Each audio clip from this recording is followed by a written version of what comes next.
Love this podcast? Support it and sponsor today. Simply head to ozcastnetwork.com for details.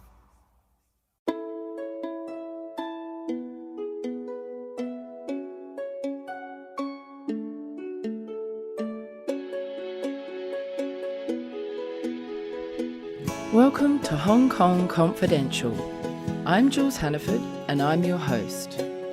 I'm an Australian woman and I've been living in Hong Kong for many years. I'm a mother, a teacher, an author, and I want to share my wisdom and the wisdom of others with you. Thanks for joining me and I hope you enjoy the show.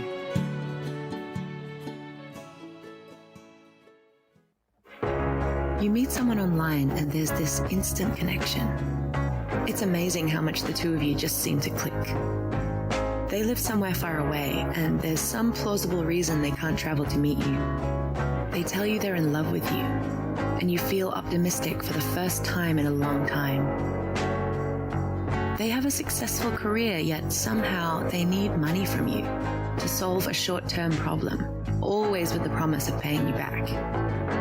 Time goes on and they need more money more urgently. You've started to see the cracks and begin to wonder whether they've been lying this whole time. All of a sudden it hits you.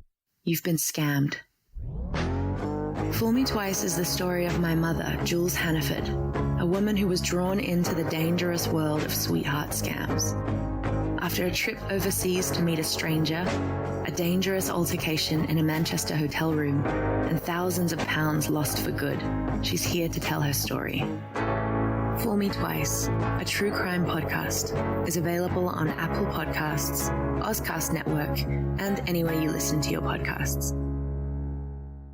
Today I'm here with Valentina Tudose again. Hi Valentina, thank you so much for joining me for the fourth time on Hong Kong Confidential. Hey Jules, thank you again for having me. You are my most prolific guest and it's always such a pleasure to have you here, and everybody wants to hear about sex and talk about sex. So you're the girl for the job. I am, and you know, it's my favorite topic, so let's talk about sex, baby. I know. Well, you're a sexpert, so yeah, you're a great sexpert.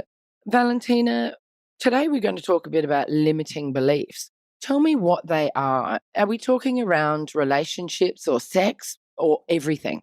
Well, when we grow up, as you know, as a teacher, our entire sense of identity is created through a belief system, which is based on our values, our upbringing, our education. This is what we're doing in school with your kids, right? We are trying to instill in them a belief system that makes them outstanding humans.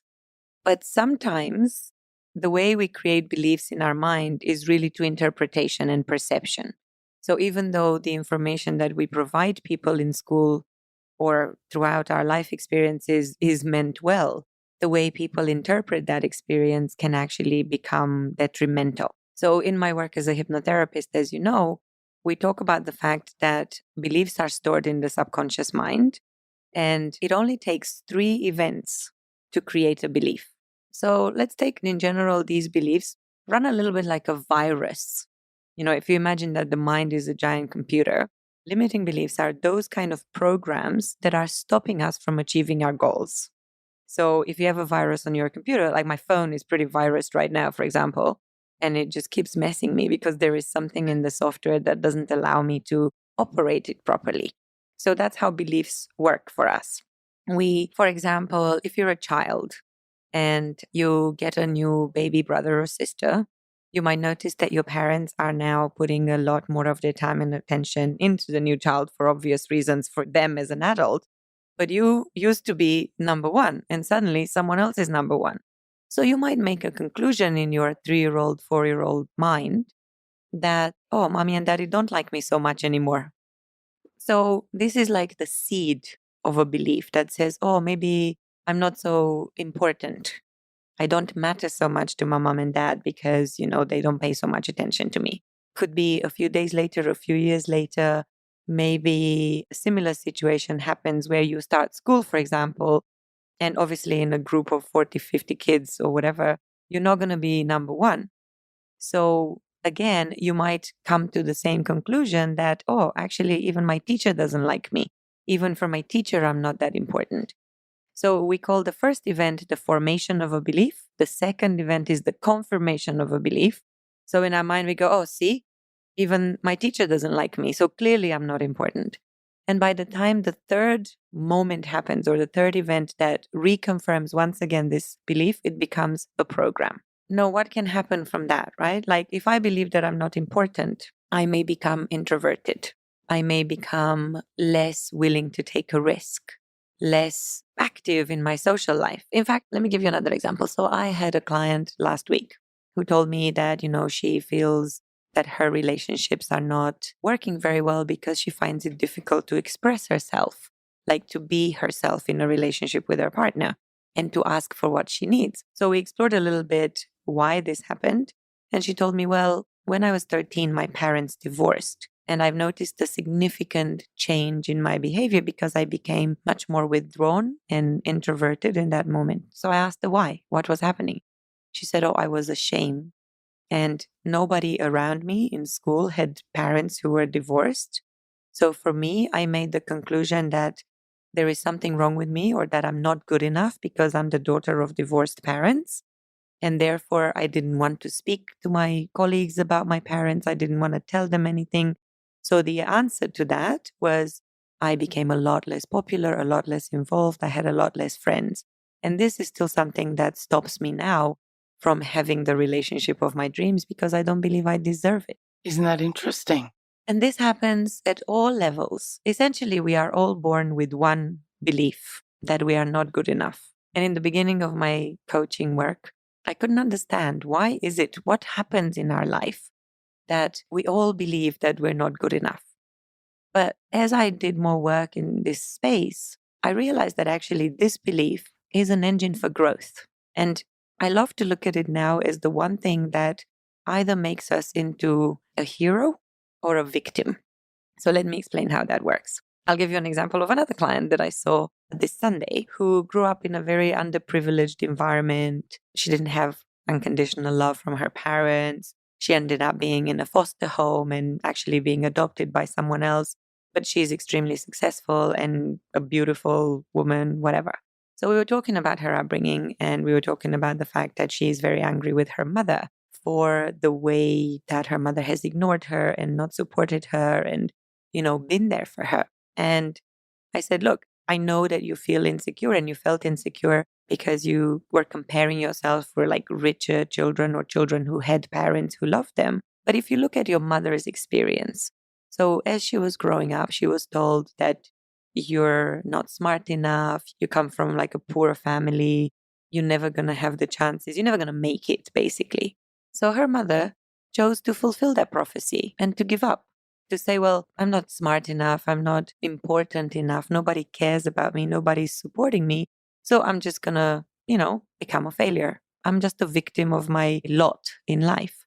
Whereas the daughter took the hero route. She said, okay, well, I am basically from the poorest family in my village.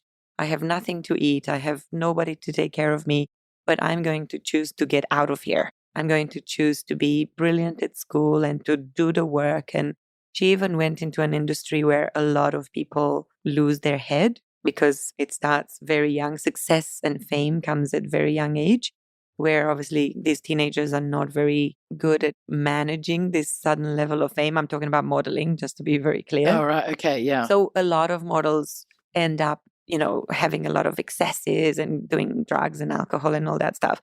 She chose a very different path. And this difference between her choice and that of her mother, even if they started from the same place, is a perfect example of how our interpretation of events of our life creates our reality.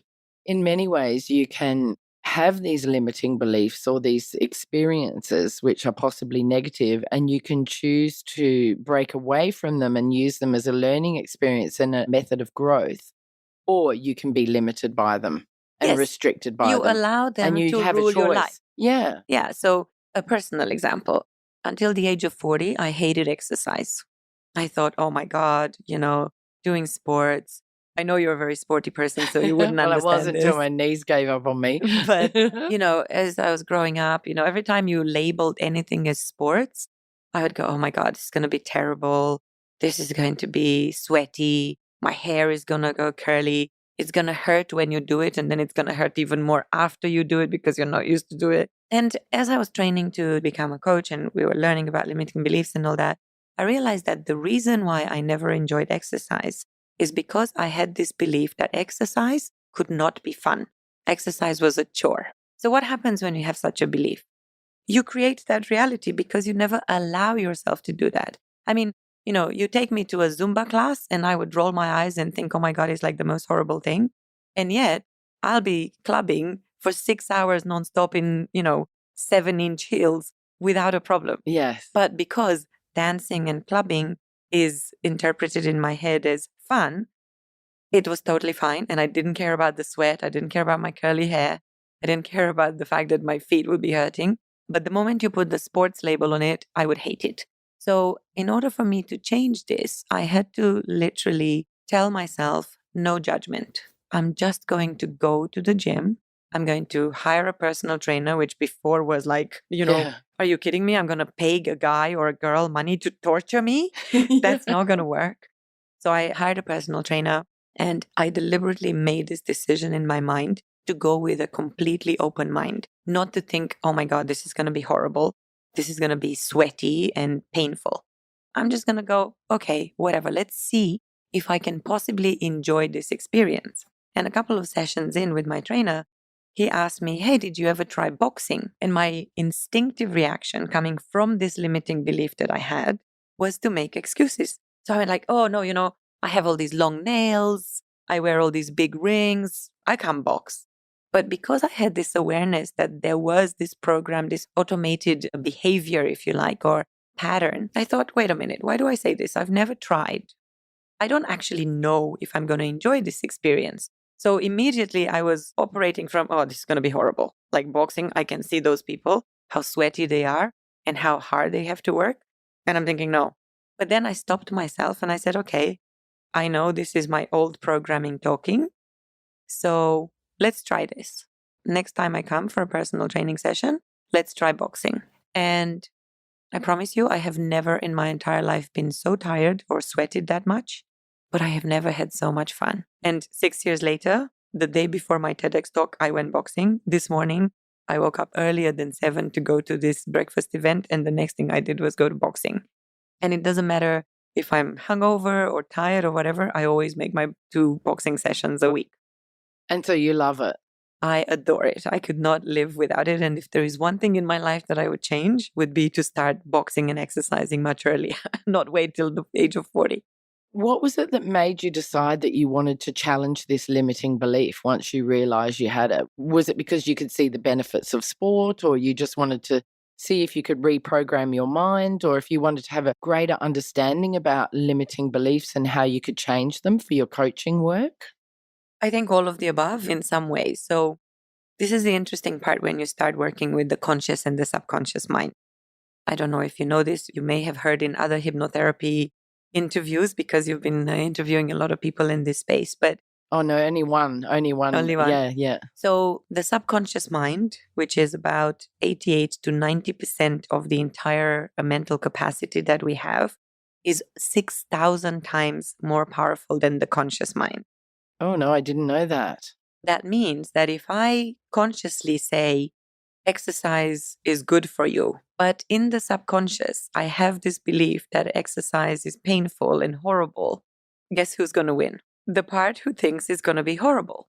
So that part will create my experience of exercise, even though I know intellectually, consciously, rationally, and logically, with facts, with science and all that, exercise is good for you.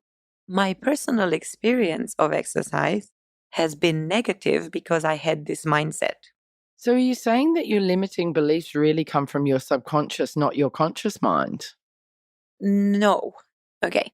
So our thoughts create our feelings, and our feelings are what we experience in the physical body.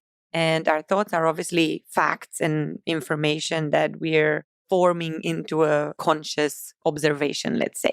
But how we store that fact. So for example, the story of the child who gets a new brother or sister.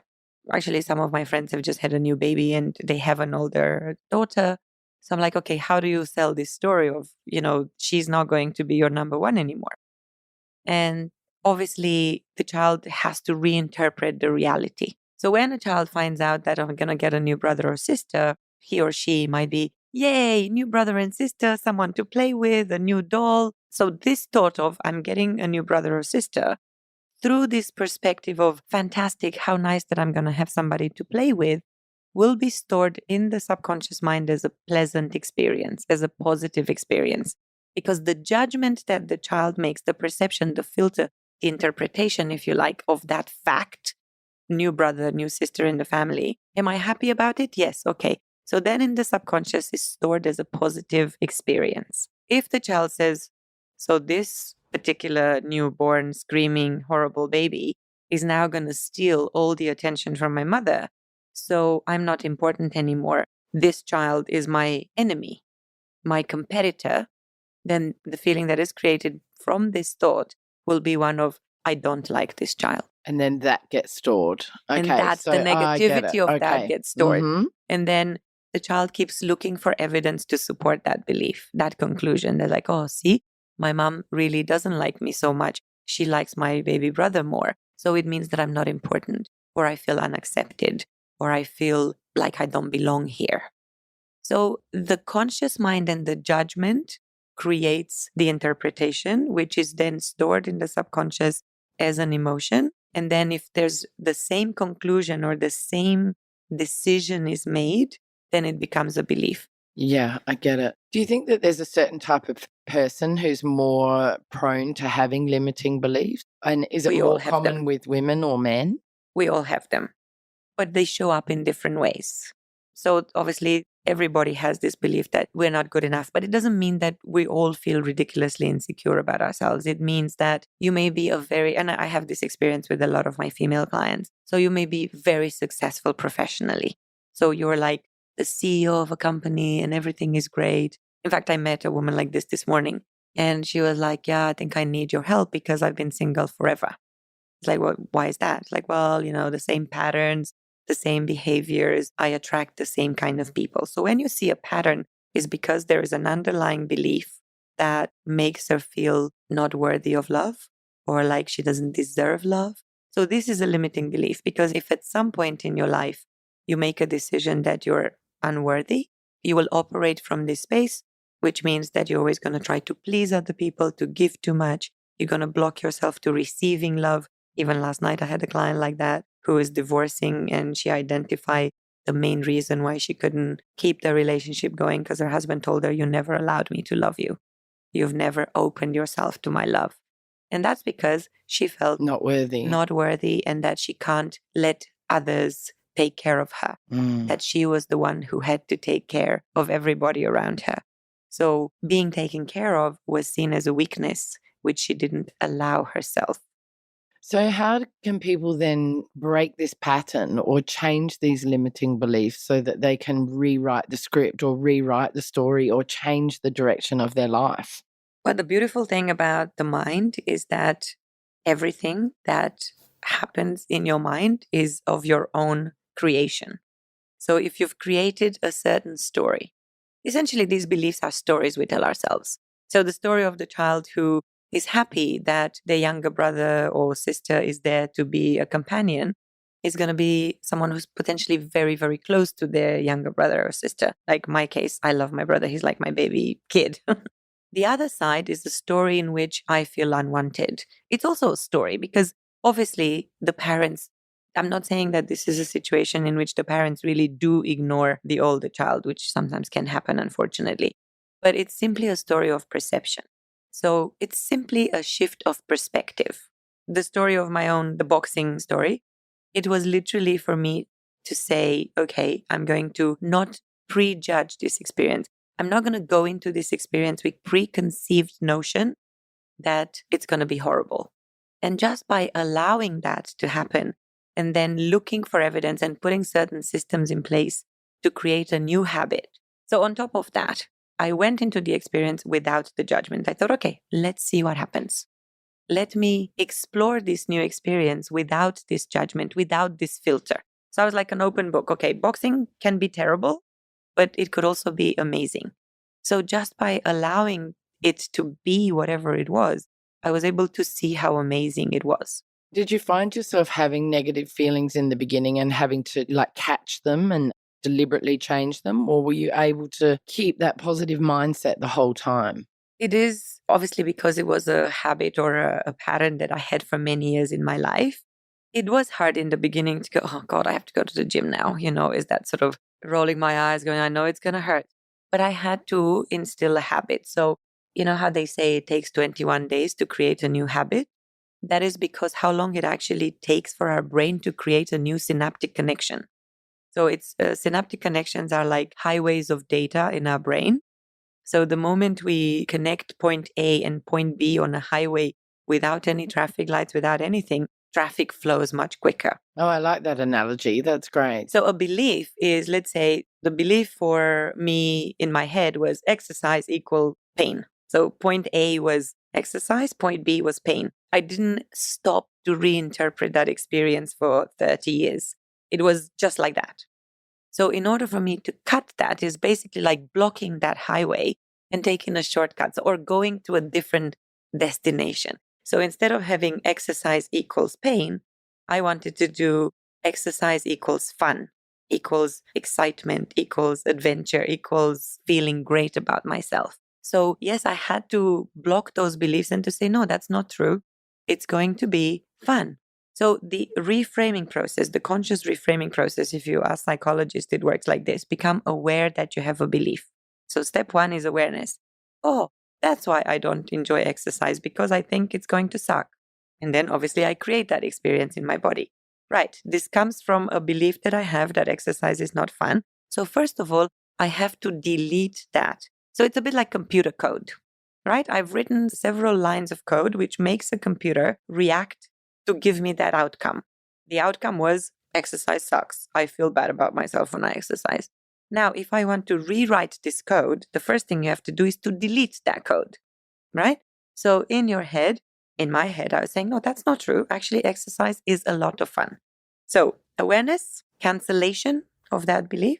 And third is writing the new belief, which is usually done through affirmations, which is a positive statement that says, instead of saying exercise is not fun, I would say exercise is amazingly inspiring, or just simply exercise is fun. It can be as simple as removing the not from that statement. And do you have to say it out loud, or can you just say it in your mind? You don't have to say it out loud, although what I usually suggest to my clients, because the thing with the mind, to create these synaptic connections, repetition, the law of repetition is the most powerful thing.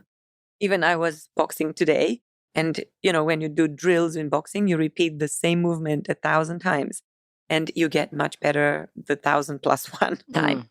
So what I usually advise my clients is to do this. First of all, to become aware when the belief comes up in your head. If you have a belief that you're not worthy of love, or my favorite one, that you are too old for love.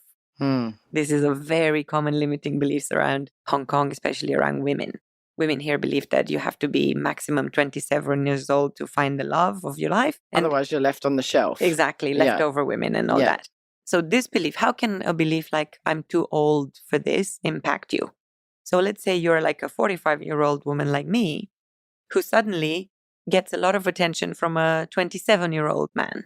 If I believe that I deserve love at any age and, once you're an adult and you can have whatever you want, whoever you want, then it's great. We can have, an amazing experience until we decide that we're not good for each other or we do whatever. But if I have a belief that I'm too old, I may stop or I may not allow this relationship to develop, even though the person has no problem with my age whatsoever. And there is no perceived difference between us. But I will say to myself, well, but how can he like me? He's 27, I'm 45. There's no way. There's something here. He can't like me for who I am. I have to either lie about my age, or I have to, overcompensate. I have to maybe give him money, or I have to be more accepting, like dropping my standards. Basically, that's what we do. We settle. Or simply block the whole relationship because I'm like, okay, that cannot happen. He cannot possibly like me because I'm 15 years older than him. This is so interesting because, I've been single forever, but I can't identify what my limiting belief is.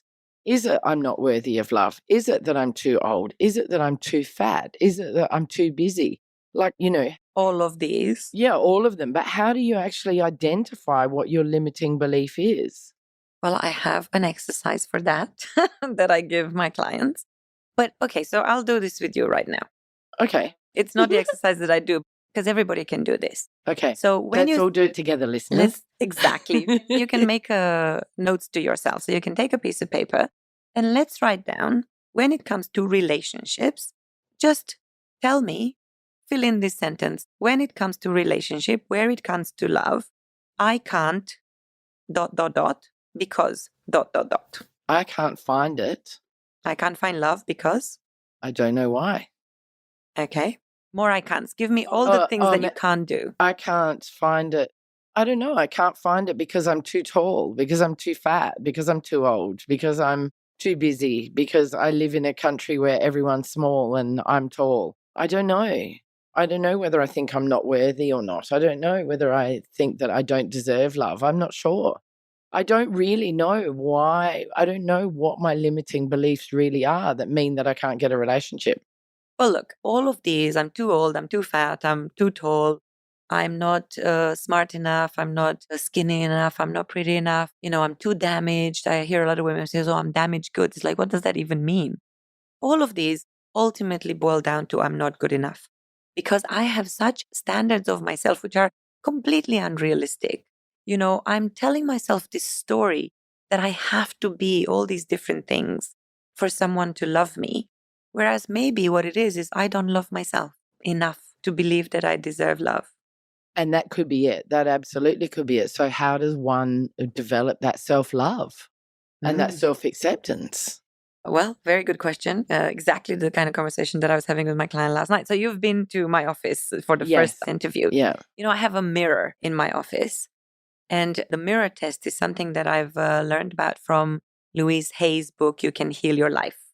Right. So in the mirror test is simply asking my clients, like, look, turn to the side and look in that mirror, look into the eyes of the person that you see in that mirror and say, I love you.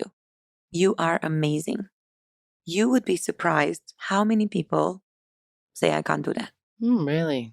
I cannot do that. I don't look at myself. I never look into my eyes. I avoid seeing myself. And lots of people basically break down in tears, or some people point blank refuse. It's like, no, I can't do that. And that is the best test that you can do as you start this journey. So it all starts, you see, this tattoo, it's a reminder for me to love and accept myself even more. I was not even aware that I had this belief that I wasn't good enough until about 3 years ago when I did a hypnotherapy session. And things came up for me about the fact that I thought that my father didn't like me enough because I was a girl, because he wanted a boy. Oh, me too. My dad wanted a boy. And I was told this story, or I remember this story, how when they brought me from, like, he didn't want to come and see me in hospital when I was born, because he was very upset that I wasn't a boy. And when they brought me home, I don't know if this is even true, but this is a perception thing. This is a perfect example of how a story that I heard, I was told, or I told myself, was that when we brought you home, you met your dad, he met you, and they told me, oh, he threw you on the bed and said, I don't want her because she's a girl. Wow. And it can go that far. Yeah. To actually, these kind of feelings, this belief that we're not good enough it starts already in a mother's womb. So if you happen to be born to a mother who actually doesn't want to have that child, which was the case of the client who grew up in poverty that I mentioned, it's like, oh, my parents never really wanted me.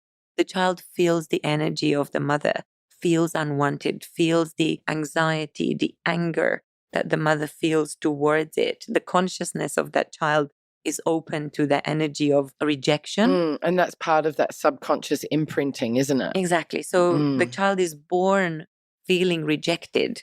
So the whole journey through life will be to seek acceptance. And that's why so many of us are really prone to anxiety, not because our parents reject us, but because there's so many things that are stressing a mother during a pregnancy. So you will notice that an anxious mother will tend to have anxious children. Actually, I was talking to someone at the TEDx event who said that ADHD seems to be running in the family. Because if the mother has attention deficit then that whole crazy energy will also be absorbed by the fetus's consciousness. Anyway, I forgot where we started. So we were talking about how we can break those patterns Yes. and develop that self-love that we're missing, and how we can change that way of feeling about ourselves. So consciously, so there are different ways of doing it. Consciously is obviously Affirmations.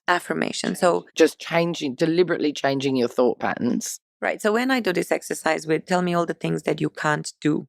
So I do an exercise that is called 100 things I can do, be, and have.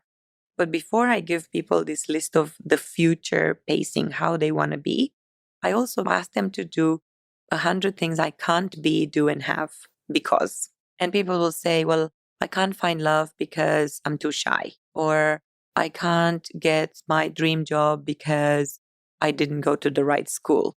Or like me, I had this belief that, I thought, what would be my alternative career if I wasn't a coach? What would I do? So I'd love to be a shoe designer. But immediately in my head, you know how the kind of shoes that I wear, right? Yeah. But immediately in my head is like, yeah, but I can't draw. So this idea of I want to do something, but this is how we identify beliefs, right? We put a but to it, which means that there is an unconscious excuse, if you like, or an unconscious story that we've told ourselves that means we cannot do a certain thing. So get rid of the but. Get rid of the but. In general, it's best not to become very aware of yes, but. Yes, but actually means you're not listening. If you're telling me something and I say yes, but, it means I'm actually focusing on my own story, not on what you told me. The yes is just like, a fake thing. I'm not really agreeing with you because if I'm saying but, I'm having a completely different idea, but that's a different story. So the first thing that we need to do is to become aware that we have these beliefs. So anybody can write a list of what are the things I can't do. So it could be that I can't draw, therefore I can't be a designer. Sometimes I hear that, but I don't know how to be like 100% faithful. I like to be, I'm into open relationships, right? Yes, so that's another episode around 102 or something. Yeah, something like that. But there's like lots and lots, hundreds of things that we believe we can't do. So I ask my clients, okay, write all the things that are negative that you believe about yourself. So it could be, well, I'm too old, I'm too tall, I'm too ugly, I live in the wrong place. Everybody on Tinder is looking for sex. Men only want me for sex, but then I don't want to be a slut. If I sleep with somebody on the same, all of these are beliefs that we have, things that come up just like that. So I say, okay, all the things that you can't do, list them.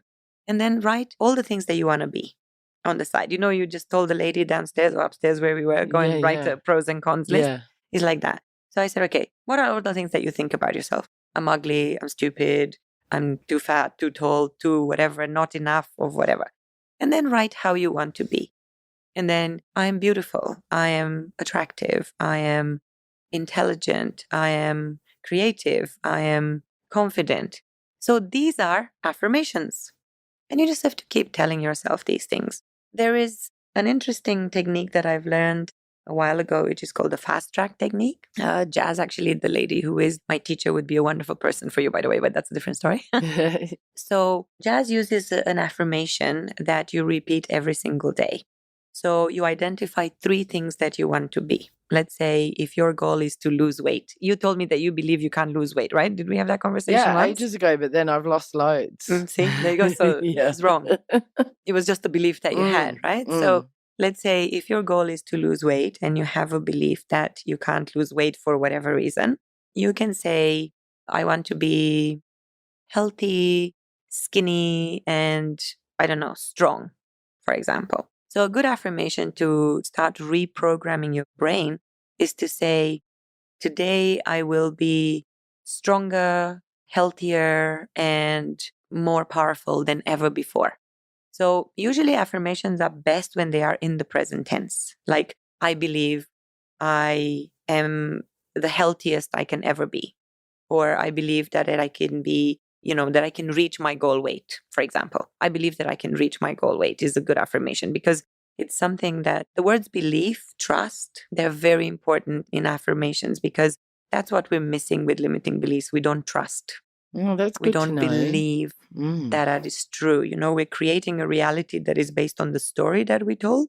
But the moment we want to create a new reality, we have to feel that When you say the word belief, I feel it very strongly in my body because it's something that I repeat to myself a lot.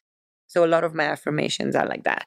So creating affirmations that essentially cancel your existing beliefs that you are aware of. So just saying, I am enough. I am attractive. I am beautiful. I am smart. I am a catch. I am capable of achieving everything. I have a bunch of affirmations that I use every day, which are I'm grounded and I'm financially stable and I live in abundance. This is for financial manifestation. Or I am taking control of my life. It's when you feel out of control, when you feel lost. A great affirmation is I am ready to take control of my life and to allow the universe to take care of all the things I cannot control. Because it's finding that balance between surrendering and controlling. Mm. And there's a whole bunch of different affirmations. Now we could even start talking about chakra imbalances and how affirmations help to really rebalance your energy vortexes and all that. But that's a completely different conversation. Maybe for another episode. That's our next podcast. I'll repeat the process. So become aware of these beliefs by doing these exercises of what are the stories that you tell yourself, things that you cannot do. Then simply every time they pop up in your brain, say no, that it's not true, and immediately rewrite a new program.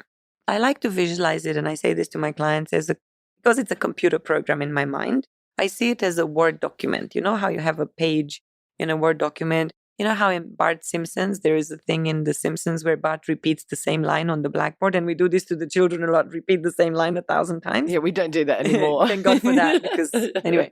But I see these limiting beliefs as literally a Word document full of the same negative line. So when I want to reframe, to rewrite a new belief, to create a new neural pathway, when I say delete or cancel, or that's not true, I actually visualize myself pushing the delete button on my computer, and I see lines of text disappearing until I have a blank page.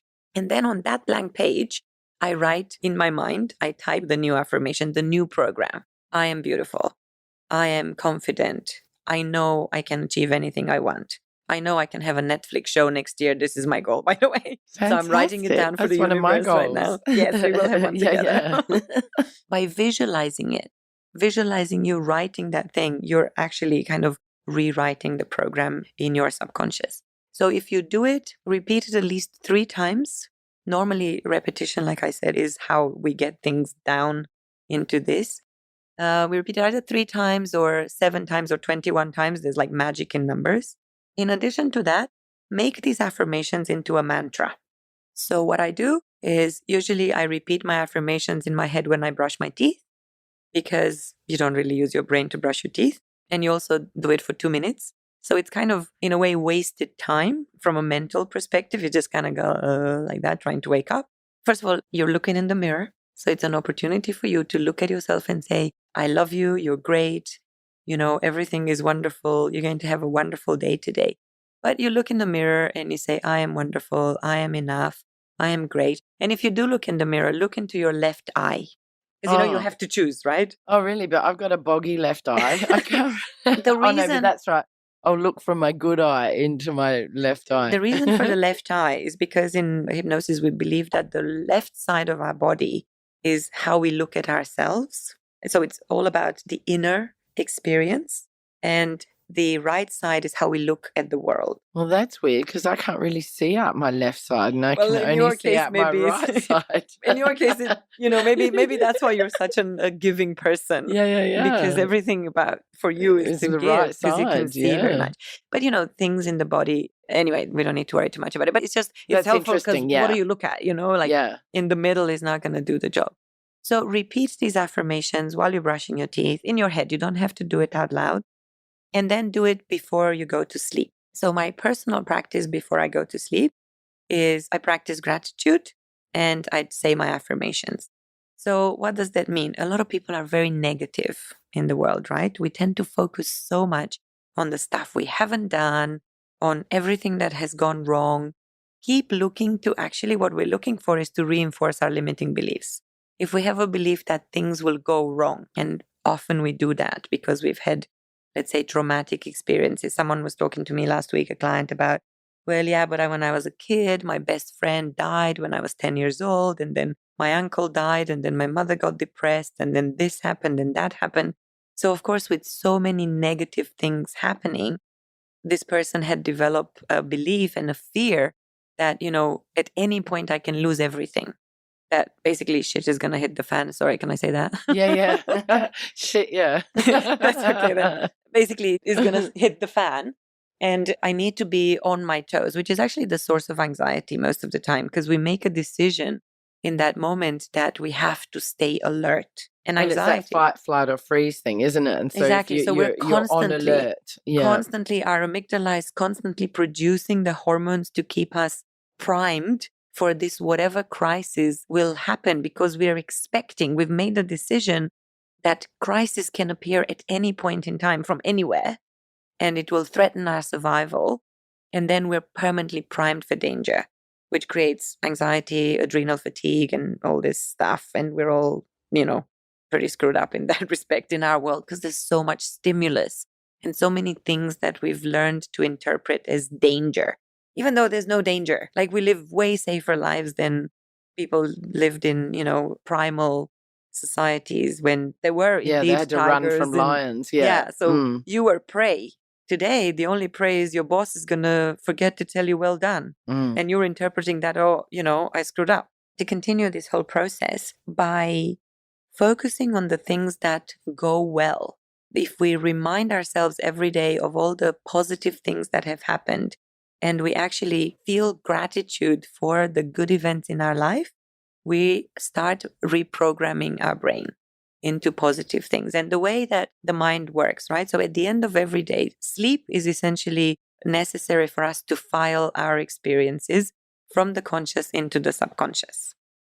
So all our experiences throughout the day stay in the part of the conscious mind, which is called the critical conscious, for 90 minutes, like really, what we call the short-term memory, right? So things that we did an hour and a half ago are still quite present for us. After an hour and a half, we tend to forget what we had for lunch, and we tend to forget the specific details, because that's when the information moves into the part of the subconscious mind, which is called the critical subconscious.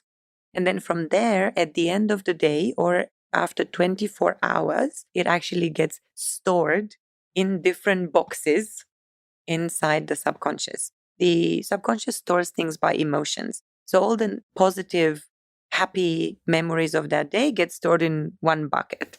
And then all the negative stuff, when you got frustrated or angry, they get stored in another thing. So the first 3 hours of sleep are just this kind of sorting of all the information that we've seen. And that's why the way the mind works is like it's first in, last out.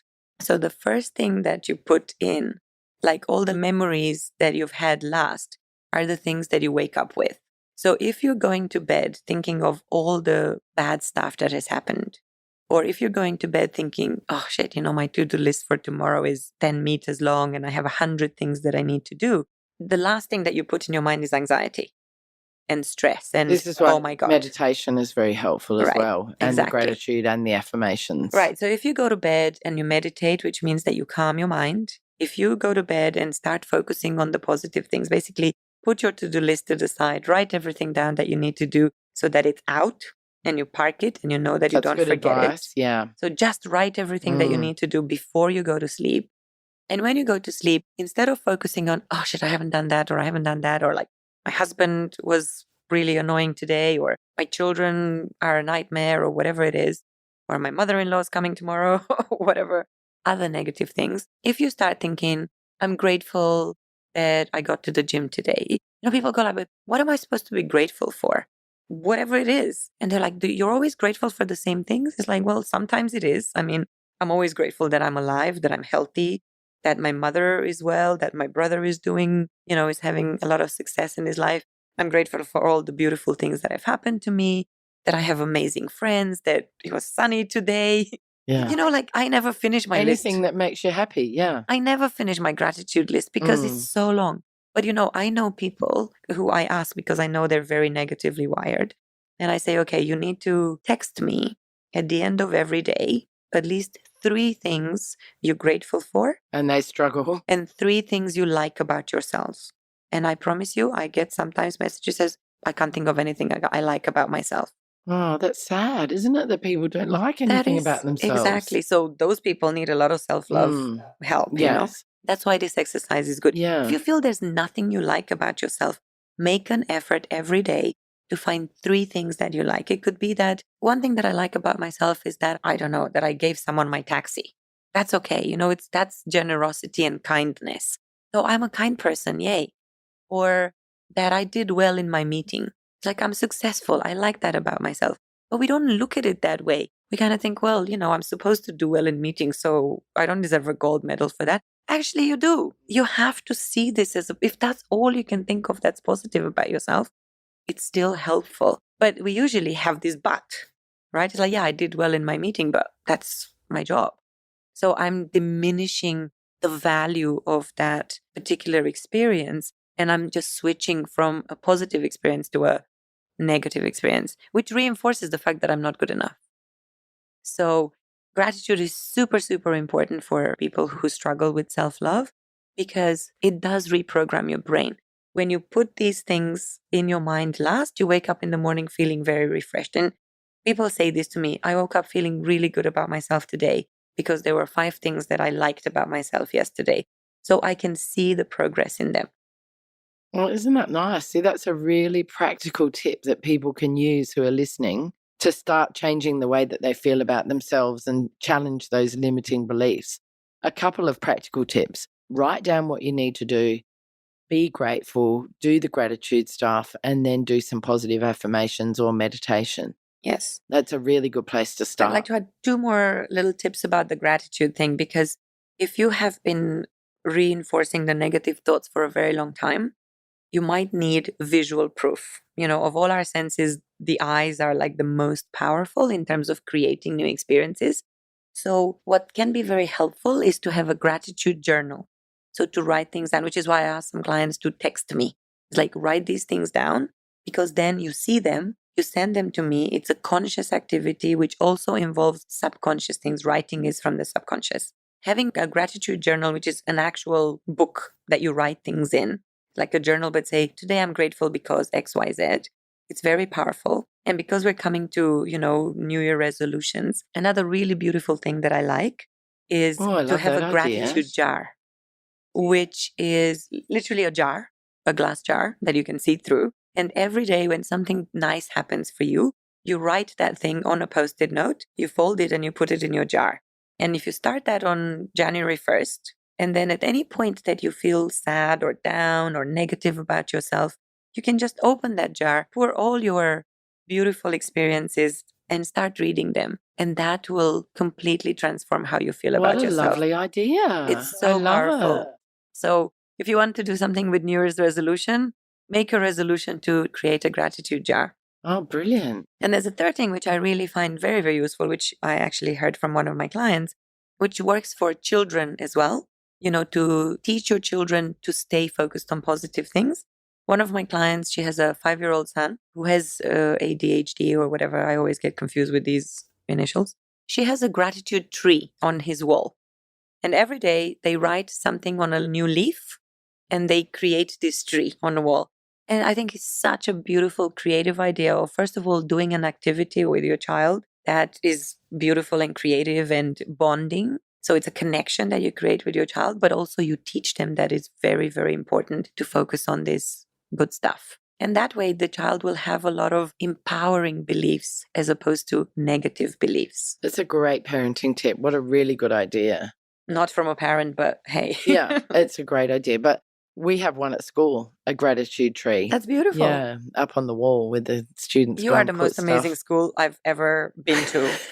Thank you so much. I talk to everybody about you. Yeah, it's a great school. It's a fantastic school. We're groundbreaking in many ways. Absolutely, which is why I'm so grateful to be a part of this groundbreaking. I know, you've come in and done some amazing sessions with our students. Have you had any opportunities to work in other schools? Not yet, but I'm actually talking to King George V about doing some actually basic hypnotherapy teaching. Oh, great. Oh, that was going to be my next question. Oh, that's great. Hypnotherapy teaching. Ooh, we might have to get you in for that.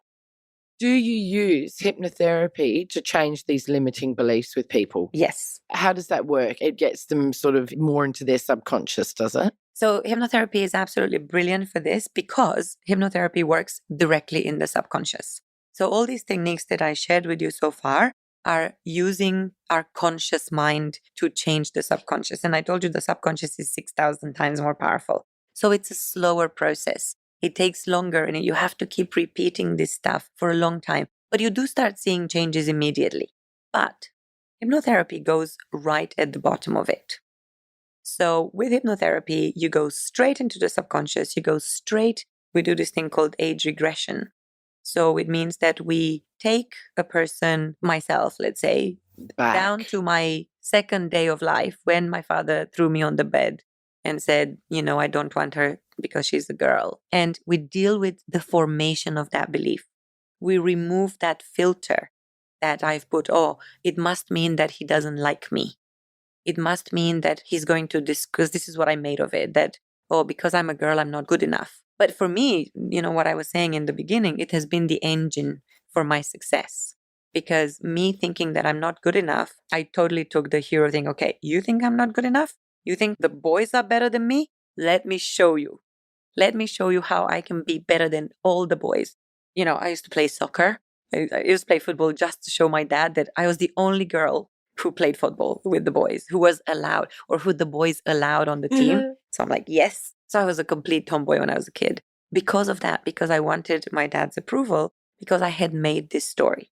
So with hypnotherapy, you go to that initial sensitizing event. That's what it's called officially. Jargon. I shouldn't use jargon. But the first time when you made that conclusion, the first time that you made the conclusion that you're not good enough, the first time you made the conclusion that sport is painful, the first time you made the conclusion that you don't deserve love. And it can be, day 2 of your life. It can be age 13 when, I don't know, you lost a parent and you had to suddenly take care, or you lost your parents. Sometimes it happens. And you had to take care to become the adult and to take care of the whole family. So it means that you make the decision that you can't ask for help because you are the help. So whatever. So it can be in one session alone that it can completely shift a person's perspective. 2 weeks ago, I did a session with a friend of mine, with an acquaintance, let's say. And when we met, he was telling me how, my last relationship, my girlfriend essentially broke up with me by text. And I was very sad and I felt really bad about myself. I felt unworthy. And, I have not been able to have another relationship for the last 4 years or whatever. So, even though we were kind of on a date, I said, I actually think that hypnotherapy would really help you a lot. So I highly recommend that you do it. And he was like, well, I trust you. Can you do it with me? So I'm like, okay. So sure. You did hypnotherapy on your date? Not on that date. We made a special appointment. Yeah. But it was kind of like the first time we met after actually talking about meeting for a year. But, so he said, okay, so what can I expect? So I said, okay, well, what do you want to work on? We discussed a little bit. And he said, do you think I'm going to feel any difference? And I said, yes, I know that the first experience can be, it depends on you, but if you trust me, and if this is really the core issue that you have, so if there isn't anything that we haven't addressed, it can be very powerful. He woke up from the hypnotic trance going, oh my God, I literally feel like a different person. He was like low energy before, and we finished at 9:30 in the evening after 2.5 hours of session. And he was texting me after like, oh my God, I feel full of energy. I literally feel like my entire view of the world has changed simply because we reinterpreted his life experience from being one of feeling disempowered and literally not good enough. This is what disempowered means, right? I don't feel like I have the power to be myself, to one of I can achieve everything. I don't need people to give me approval and validation. I know I have it inside of me. I know that I believe in myself. And he was like, I just cannot believe I want to do so much more. So 3 days later, he had another session. Wow, that's brilliant.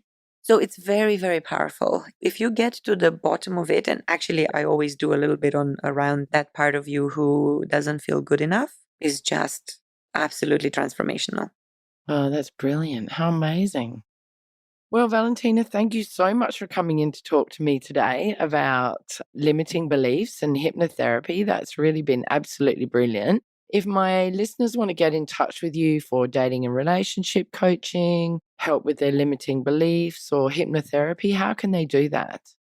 The easiest way is to find me at www.happy, not happily, happyeverafter.asia, because I believe that you can have a happy ever after in every part of your life, whether it is with someone else or just with the self-love part. In addition, I am on Instagram. My Instagram is Your Love Fairy Godmother, because I believe that I am a fairy godmother. And yeah, I guess Facebook as well. Valentina Tudose on Facebook. It should be much more. I think the social media is going to blow up now after my TED Talk anyway. Yeah, and I'll put links to your social media in my show notes.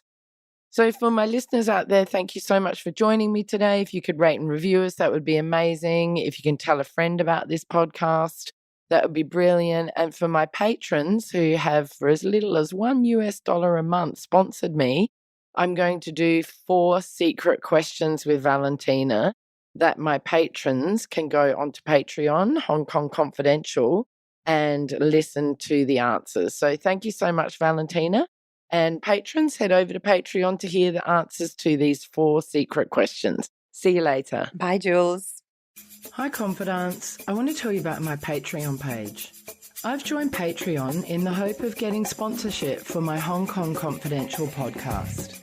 Patreon is a great way for my listeners to get on board and sponsor me with monthly payments, and that goes towards my production costs and rewards for my members. If you're interested in checking out my Patreon page, please go to patreon.com and search up Jules Hannaford or Hong Kong Confidential. I would really appreciate you visiting my page.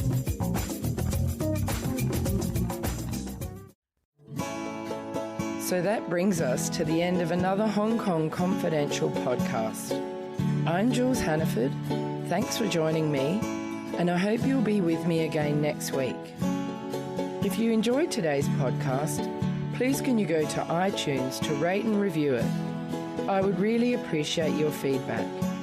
You can email me at jules@hongkongconfidential.net, and you can find me on Facebook and Instagram at Hong Kong Confidential. If you'd like to hit me up on Twitter, it's at Jules Hannaford. I would love to hear from you.